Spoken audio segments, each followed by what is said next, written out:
It is an incredible intercollaborative project that is really attempting to capture a holistic picture of adult life, primarily for self-advocates, but also for family members and also professionals, all of whom are affected by and impacted by autism.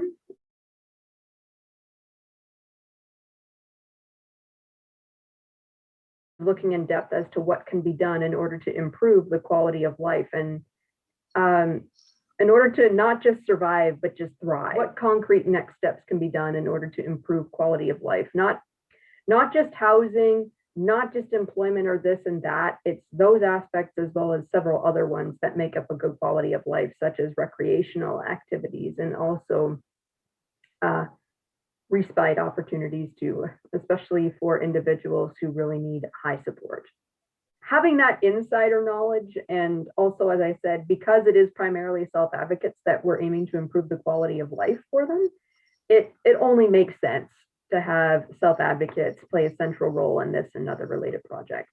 Our current systemic lack of work, leisure activity, care, and housing options after they reach the legal age of majority. The age of 18 or 21 has been described as being the cliff where a self-advocate is at when they are at the age where they're no longer going to have high school to be able to occupy or fill in their time and hours or keep them engaged. That there needs to be a variety of options for each of these aspects that impact quality of life.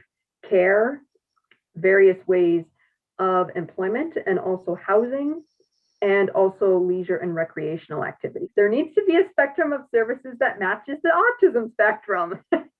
That could be a nice, concise way to put it.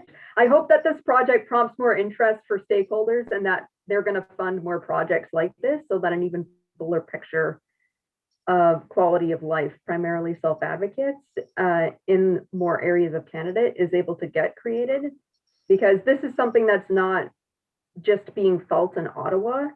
This is not being felt in one particular city or just one particular province or territory in Canada. This is being felt on a wider scale. There needs to be a wider societal understanding, as I said, that autism for an individual doesn't end at 18 or 21 years old. It's going to be there for the rest of their lives. It's a whole life, holistic living experience that needs to be reflected in services, as I mentioned earlier, and also in understanding too.